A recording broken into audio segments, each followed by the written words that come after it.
est-ce que la transparence, ce n'est pas aussi synonyme d'avoir une idée du salaire des membres de l'exécutif? Oui ou non? Non. Il y a transparence dans la gestion des affaires publiques. Je suis entièrement d'accord. C'est une obligation.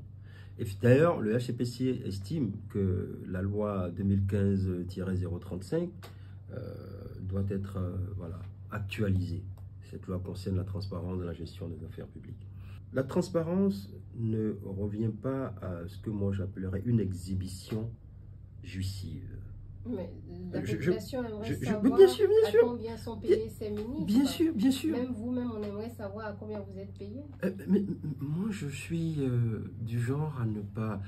peut-être que c'est le fait d'avoir, comme m'a dit quelqu'un il y a quelques jours, peut-être c'est le fait d'avoir fait la France et le Canada, mais je n'ai aucun problème avec cela. Vous êtes payé Sauf à que... combien, dites-nous. Sauf, on vous prend au mot. Voilà, vous voyez, je dis bien ce que vous avez... Les gens ont une curiosité jouissive. Et vous venez tout de suite de me donner le bel exemple. On veut savoir, monsieur. Justement, il y a entre je veux savoir quelque chose et je vais vous donner une phrase de monsieur. La gestion d'une cité ne se fait pas dans le théâtre.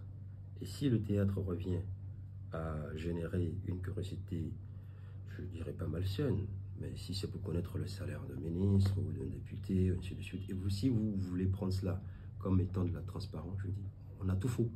La transparence, c'est autre chose dans la gestion de la vie publique que cette curiosité jouissive. Moi, ça ne suffit pas. Si c'est ça qui fait la transparence, là, vous avez tout faux sur le paradigme ou sur même, je vais dire, l'approche, la définition du mot transparence. Mais pourquoi on ne peut pas savoir? Mais ce n'est pas à moi d'ailleurs, il faut poser la question. Mais vous, votre cas, alors? Mon cas? Vous, oui. Vous voulez que je dise combien je perçois? Oui, si ça vous gêne pas. C'est de notoriété. Il y a le décret 2024-1087, sauf que, justement, je reviens là-dessus, quand on veut bien gérer les choses de la cité, il y a des informations qu'on appelle les informations cloisonnées stratégiques. Et le Bénin n'est pas différent du Togo, du Ghana, de la France, du Canada, et ainsi de suite. Il y a des choses qu'on ne déverse pas sur la place publique.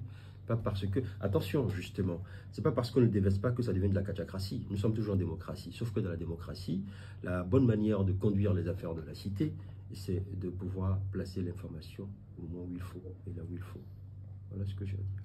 Mais ça, c'est un manque de transparence, vous ne trouvez pas? Pas du tout. On ne sait pas. Est-ce qu'aujourd'hui, vous pouvez nous dire à combien coûte 1 kilomètre de route, par exemple? Ah ben, écoutez, c'est pas Olivier Charles à Tino de vous dire cela.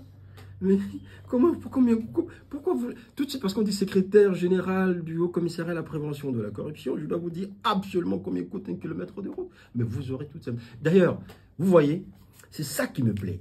Pourquoi ça me plaît? Je vous dis pourquoi ça me plaît. Je viens de me rappeler d'une conversation que j'ai eue récemment avec l'ambassadeur de l'Union européenne, près le Bénin. Si le Bénin n'avait pas ce bon taux de notoriété, nous ne pourrions jamais avoir accès au marché des capitaux pour faire ce que nous faisons.